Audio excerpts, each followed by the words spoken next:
Thanks for staying on the program. My name is Kemini Nyamani Amana. We start from the Volta region, the North Tongu district, where residents are expressing fear as guinea worm infection looms in some of its communities again. Bukari Kope especially and its surrounding environs are likely to be infected with the disease as residents and animals drink from the same water source. Now, this water source was the same cause of a guinea worm outbreak sometime in 2003. Inhabitants, many farmers and herdsmen, already have over 10 cases of bilharzia in their children. The water is a dam constructed in the 1960s and has never been dislodged, making the water stagnant, muddy and unhygienic for human consumption. Residents say after fetching the water, they allow it to settle overnight and then sieve and boil it before drinking. The situation is not different in Abotia Dofo and Zokofe, as residents depend on water under a bridge for drinking, cooking and bathing. Pipelines supplying water to Bukari Kope, Zokope and Abotia Dofo were destroyed during the construction of an access road from Juapong to the Senchi Ferry site in August 2013. In March 2014, work was completed on the road, and since then, no attempt has been made to repair the pipelines. The Assemblyman Benjamin Mensah explained that he has personally visited the regional secretariats of the Ghana Highways Authority and the Ghana Water Company, but no action has been taken to replace the broken pipes. He says residents are very agitated. On a more serious note, this project or this piping water was not done by any government. It was done by the community itself and assisted by my brothers from the Korean mission in Tema Church, that they have assisted us to bring the water to my people here. And since they brought the water, we were relieved and very happy because the dam that my people enjoy was constructed back in 1962 during the Nkrumah's days. And no effort has been made to dislodge the dam. And now we are in the dry season. My people are suffering for water. Baba Ali Mumuni has been living in Bukari Kope since 1971. He was very bitter about the situation and says government is not being fair to them. We are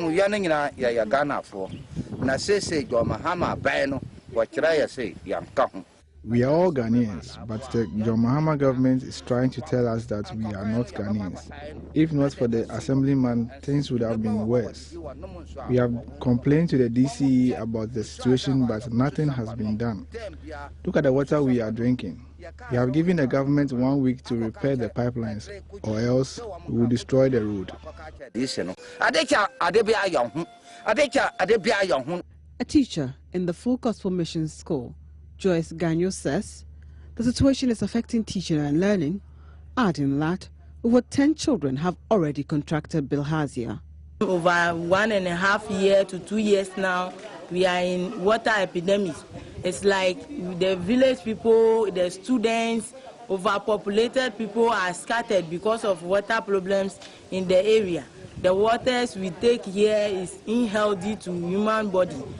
She is scared the number will increase since they continue to drink from the dam, recalling how some relatives died due to waterborne diseases. A Class 5 pupil, Alidu Ali, who is scared of dying due to consumption of water from the dam, is calling on government to intervene.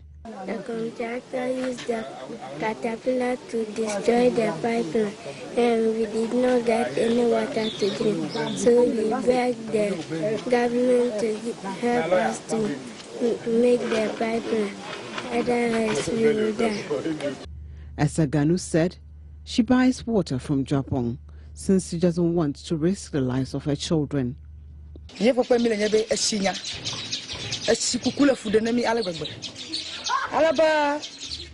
are really suffering due to water problems. I buy a gallon of water for 2 cedis and pay 50 pesos for transportation from Juapong to Abotia Dofo.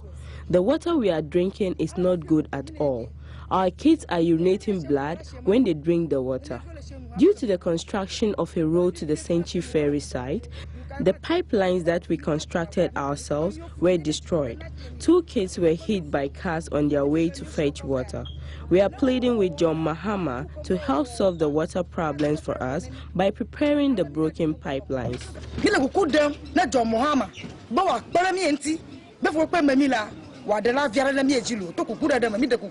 The chief of Abutia Dofo, Nanakweku Mensah, said he could not understand why the Ghana Water Company has refused to repair the broken pipes even after several visits to their offices.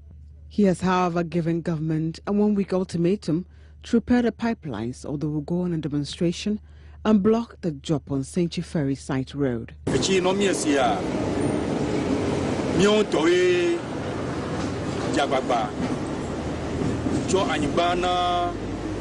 The full gospel mission with support from the community extended water to our communities.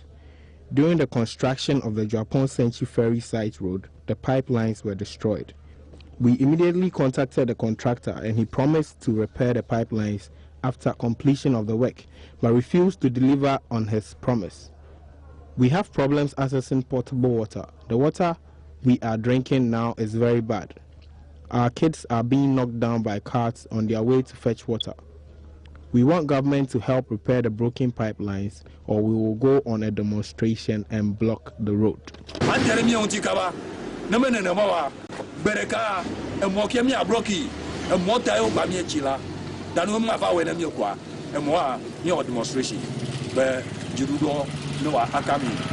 Guinea worm is a crippling parasite on the verge of eradication with only 148 cases reported worldwide in 2013. Fred Kwame Asari's report for Joy News. Away from that, Director of Research and Policy at the Africa Center for Energy Policy, John Peter Mewu, has lauded government's decision to bring in emergency power badges to address the ongoing load shedding facing the country. I think most of the issues raised by the minister are not new to the citizens of this country. Don't forget, the president on his own came out with such assurances some time ago. You recollect that somewhere in 2013, we stated categorically that going into 2015 and beyond, the power problem of this country is going to deepen if policies and measures are not put in place to address the problem. We are here because of mismanagement. I mean, it's simple. It's just because of mismanagement and the culture of maintenance, lack of maintenance as a culture that this NDC administration brought into this country. Look, even if you drive on the roads that we have, most of the run from the Volta region, the roads have been left unmaintained for a long time. You go to the district assemblies, a lot of vehicles are parked there, not being maintained. The problem of the energy sector is not alone. It cuts across the whole government. And so that tells you the kind of caliber of people you are dealing with. Why are we here today? We're here basically because our generation capacities and generation reserves that are supposed to be maintained over a certain period had not been done. Currently, we have about 2,800 megawatts. I mean, even if you say that because of maintenance, 800, 500 is out, we should still have sufficient enough to be able to address our power problem in this country. When Bui Power was commissioned, we came on air and cautioned this government that Bui is a regulatory dam. If you deploy the whole of Bui, you break down the dam. There will not be any water left in the dam. The government didn't listen.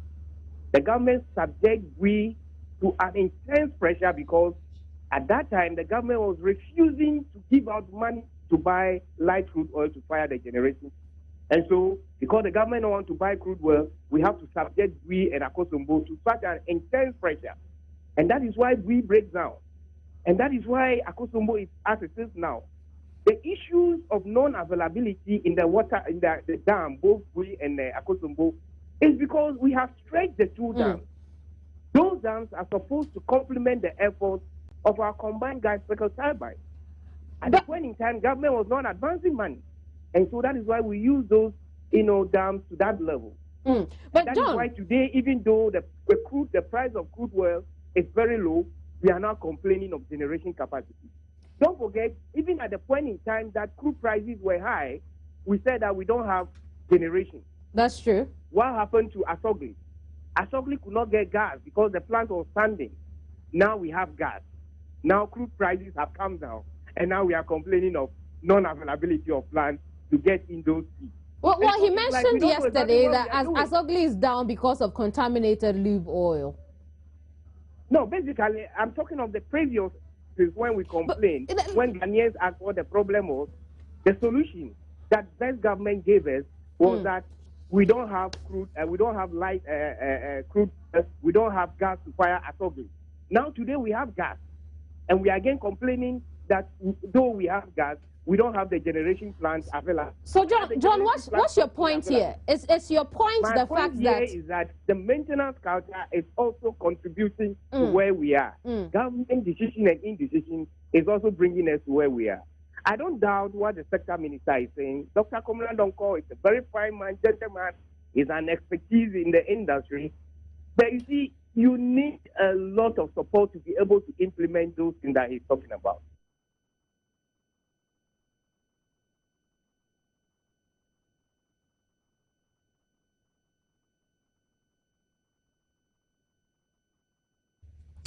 Also on the same subject, an executive director for the Kumasi Institute of Technology, Ishmael Ejekumuhene, says government must have given promises of ending the energy crisis and address the challenges facing Ghana.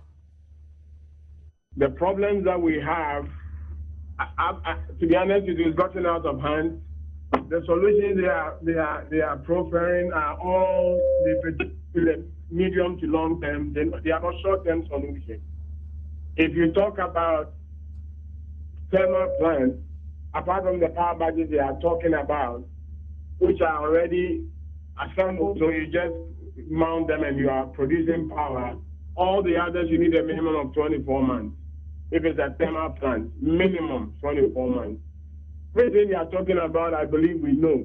They are all intentions, and they are not going to materialize anytime soon. So I'm happy they didn't set another timeline, but they just decided to make it open-ended. But well, they did close of the year. They did close of the year. It should go. But Ronald, I'm telling you that by the close of the year, they are counting on so many things that are even not within their control. I believe they are even hoping that we'll have good rains this year, so that Akosomo can be producing at full capacity. If we don't have that, I'm saying that thermal plants and all the things that we have without the reserve margin wouldn't solve the problems, wouldn't punish the load shedding. I think if we had envisaged and we had been a little bit more pragmatic, we would have known that the demand was increasing, even though we were still having serious challenges with the existing system, the installed capacity. So if we have started building a new power plant, or we have fast-tracked the phone thing that we are now talking about completing, if we have fast-tracked it, all these generation plants, the only reason why they are not completed is that we don't have money to finish it. We don't have money? Oh, yes. Sometimes you secure, maybe you secure a facility, you don't get everything, and then you get a part to do the thing, then you, after a phase, you have to go back for the money, and the negotiation takes a lot of time. So I'm saying that if we are in about 24 months ago, if we had built a thermal power plant, we could have, even if it's not completed, they would have been able to tell us that by March we will commission it. So definitely the government cannot run away from it. The utilities are owned by the government. DRA is government owned, ECG is owned by the government, Gridco is owned by the government. There are no shareholders apart from the government.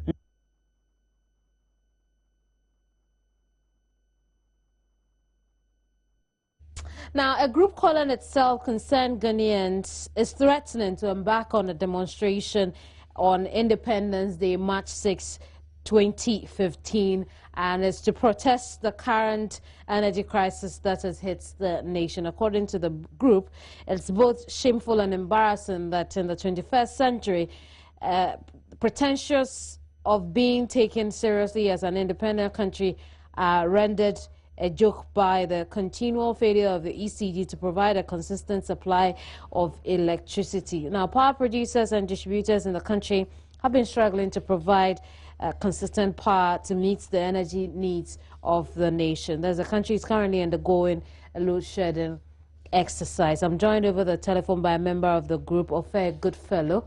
Ofe, you're welcome to the program. And thank you very much, madam. How do you think this March 6th demonstration will change the story of our power crisis here? Madam, thank you. I want to say good afternoon to your viewers. What we are saying is that 6 March is a significant day in our nation's history. It's a day where founders of Ghana fought to liberate us from our colonial masters. And indeed, if 58 years down the line, Ghana is faced with this energy crisis, I think that it's shameful. Ghana, the beacon of Africa, Ghana, the star of Africa, the first black African nation to gain independence, and we are in this crisis, and the government of the day is not showing enough commitment towards this. We think that the Independence Day... Is the government not showing enough? Oh, madam, you would attest to the fact that since 2012, when we started facing this problem, if government was really committed to solving this problem, we would have seen a much more improved situation out of this. I was just embarrassed yesterday when the Prime Minister also came out. I thought that he was coming to give us some timelines, some short-term timelines. He also came just to narrate the same problem that we have, and their projections of getting some power barges and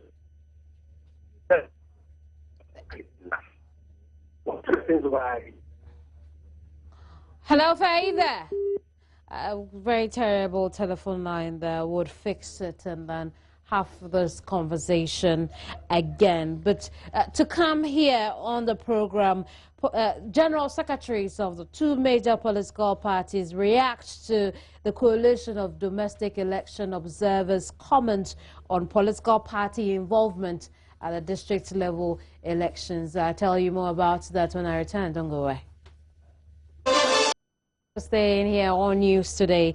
Now, the coalition of domestic election observers, third pre-election environment observation on the upcoming 2015 District Assembly elections is shown undercover intrusion in the process by political parties. General Secretary of the New Patriotic Party, Kwabena Agyapong, has been reacting to this. I spoke to him earlier on News Desk.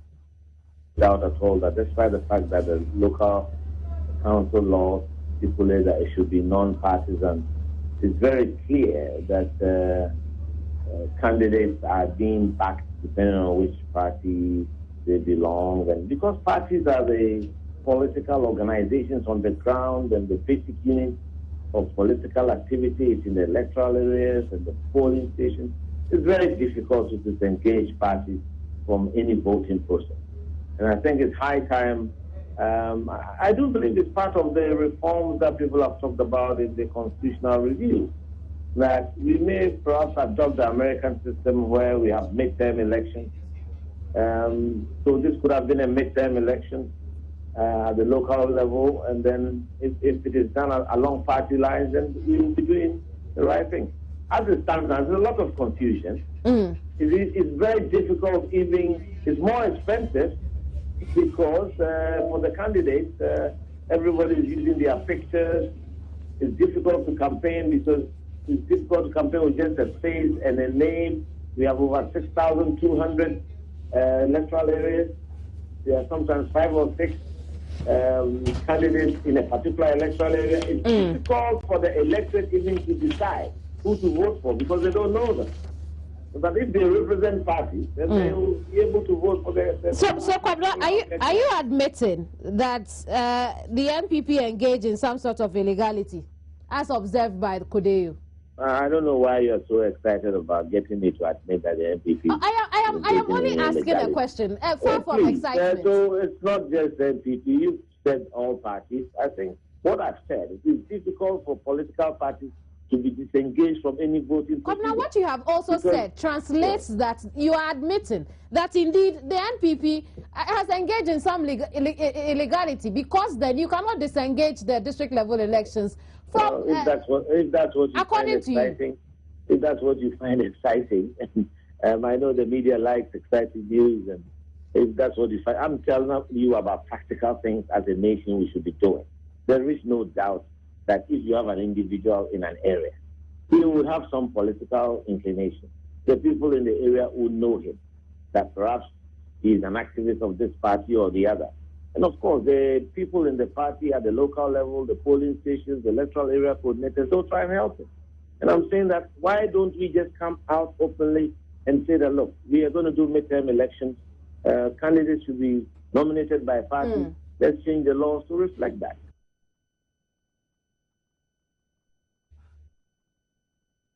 The Congress General Secretary Johnson Esiedun Ketia says the politicizing the district assembly elections will increase participation. High turnout should not be the sole yardstick for measuring the success or otherwise of the elections. There are pros and cons on each side. So as a nation, what we choose will be what will be applicable. There is a lot to talk about the non-partisanship of the district assembly elections, as has already been sufficiently advocated both by the Constitution and both by those who want it to remain non-partisan.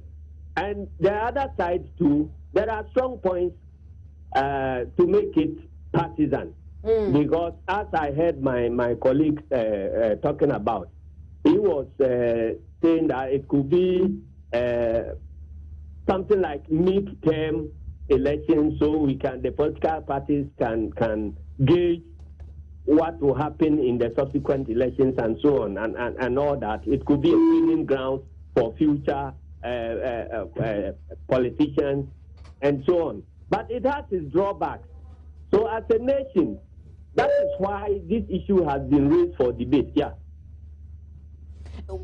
There's complaint of very poor interest in political at a district level election. Hence, there's been called that we should just forget about it and then politicize that level of elections as well. You think that would help generate the needed interest?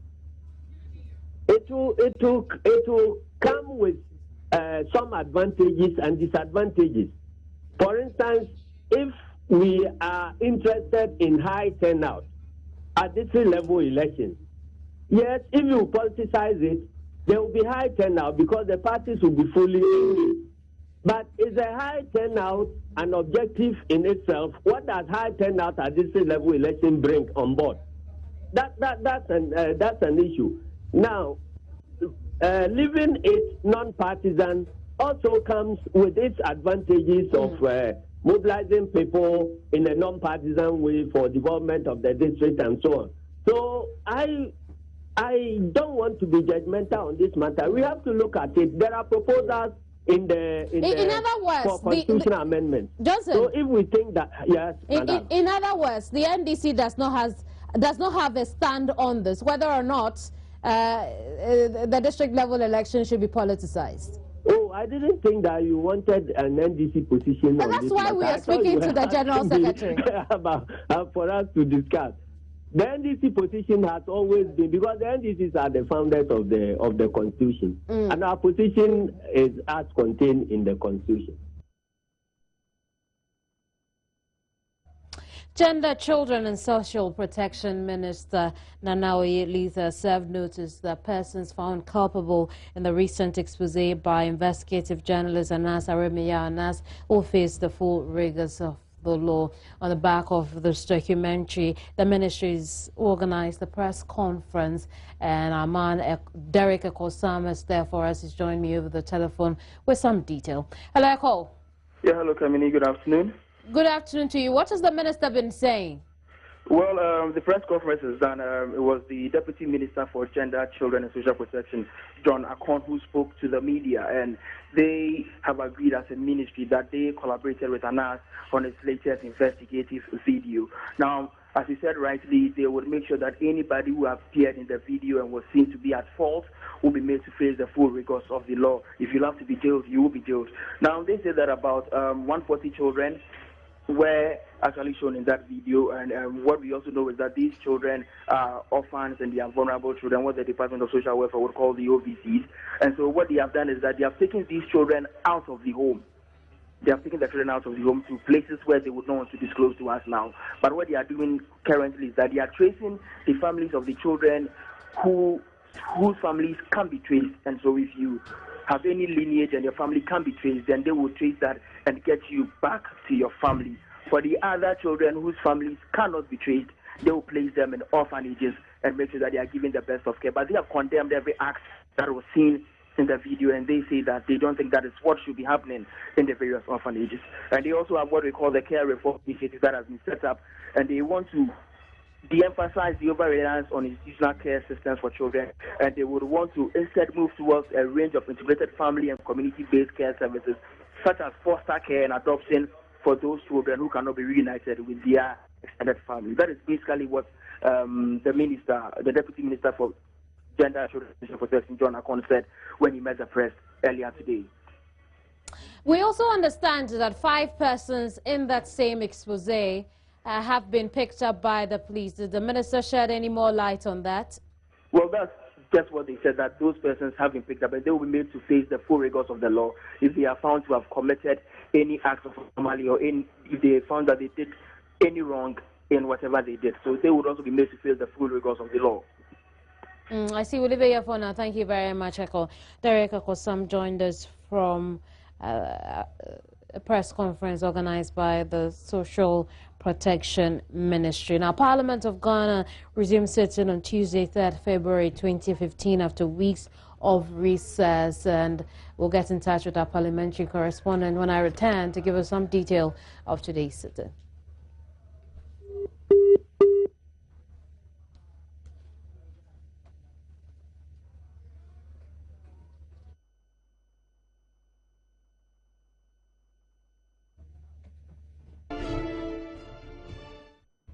Good afternoon, I am Baba Tando. Let's talk sports. And straight away, I'll take you to Equatorial Guinea, where my colleague Delali Atiasi is joining me on phone. Hello, Dela. Good afternoon. Hello, Dela. Yeah, hello, Baba. Good afternoon. How are you? I'm very well, thank you. How are you too? I'm very fine, thank you. Very fine, thank you. Dela, let's get the latest on the injury update on skipper Asamoah. What can you tell us? Well, Baba, I'm living currently here at the Black Star Hotel, Fifth Hotel, and we're having a press briefing, but Asamoah is not here. He is in Mongomo.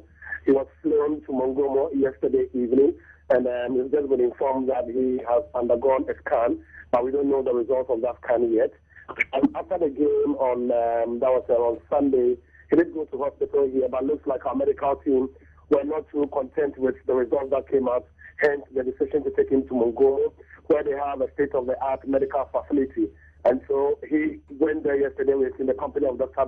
Baba, the team doctor, and Alexa Fancy, the man who is in charge of protocol. We hear that he's gone through the scan, but we don't know what is happening now. We don't even know whether he's coming even this evening or maybe tomorrow.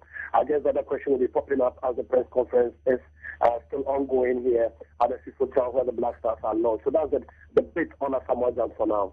Dela, how many minutes into that press conference now, and what can you tell us? Well, we are about 20 minutes into it. Initially, it was striker Kosiapia who came to meet the press, and questions were posed to him on how they are preparing for the game. If it really turns out that probably Asamoah is going to be absent, he says that they have a commitment of 23 committed players, and all of them are battle ready for the game. We are looking ahead to the game against Equatorial Guinea on Thursday, and so he didn't want to speak much about the game against the quarterfinal game against Guinea. He's saying that is in the past. Now their focus and concentration is on the game on Thursday, and that is what they want to do. Questions were asked about officiating, and he did say that he doesn't want to go in there. He's just is just to play and deliver and get play to the instructions of their coach and get the results that they need. Now, currently it is the president of the Ghana Football Association, Mr. Kofi Nyantakyi, together with the chairman of the Black Stars Management Committee, George Free, who are talking to the press now. Now, questions have been asked Kofi about why Ghana has consistently been losing our 5th games when it comes to tournaments, especially at the Nations Cup. He says that probably it could be psychological, it could be spiritual, it could be anything at all, and they're going to fight it all to make sure that this time they don't fall on the 5th hurdle so that we are able to make it to the final. Now, questions were also asked about whether we are confident about the Gabonese referee who is going to officiate our game, and he did say that at the CAF meeting yesterday, the referee who officiated the quarter-final game between Tunisia and Equatorial Guinea has been expelled from the tournament, and these are sanctions that they've taken. Now, this Gabonese referee and the other one who is officiating the other semi-final between Cote d'Ivoire and DR Congo are the first 2 ranked referees in this competition, this particular competition. Now, it tells us that after every game, they give points to all the referees. Now, these 2 are the best at this competition, and so they have confidence that these 2 are going to deliver. There's not going to be any bias officiating, and that's the assurance that he's given both the media and the Ghanaian public out there at home, that nobody should panic. He is part of the CAF Executive Committee, and they are making sure that they are taking steps to make sure that they are going to have a fair and firm officiating on the day.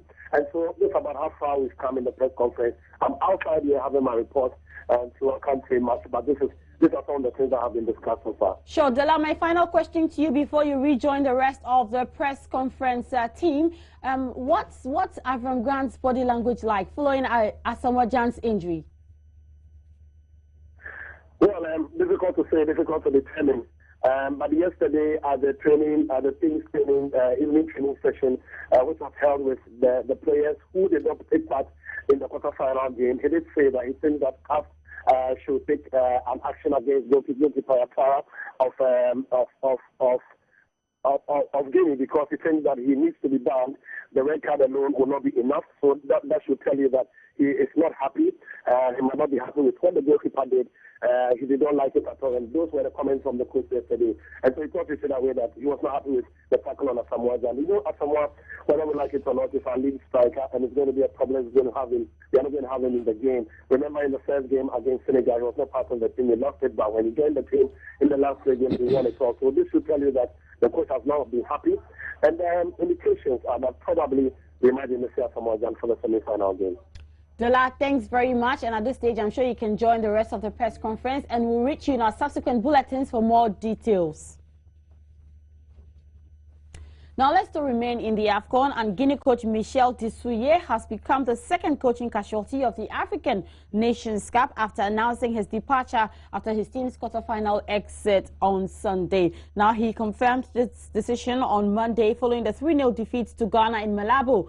Guinea Football Federation officials said. Now it ends a 2nd spell in charge of Guinea for the 55-year-old Frenchman. He took them to the quarterfinals in 2004 and qualified Guinea for the 2012 tournament as well. In 2010, he coached Benin at the Nations Cup in Angola. He had been in charge of Guinea since May 2010. Senegal coach Alain Giresse was the first manager to leave his post following his side's first-round exit at the tournament, which coincided with the end of his contract. Senegal were knocked out last week after losing 2-0 to Algeria in their last group match.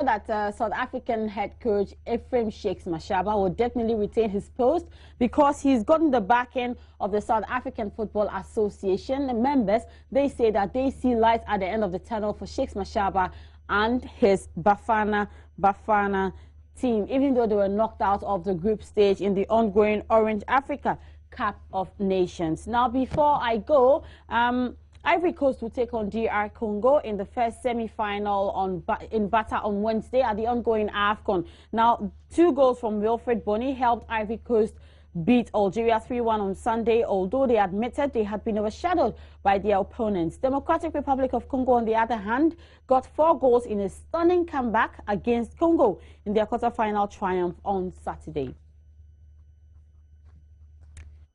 That'll do it for sports for now, but join me at 2 p.m. right on this channel for today's edition of Soccer Rocks as we try to dissect the injury situation in the camp of the Black Stars, and also get a lot of behind-the-scenes updates from all the other teams that are remaining, or the 4 teams that are remaining in the ongoing AFCON. My name is Baba Tando. Have a good afternoon. That's all from me. Thank you very much for your company. Find more news on myjoyonline.com. Do visit. My name is Kamini Nyamani Aman. Goodbye.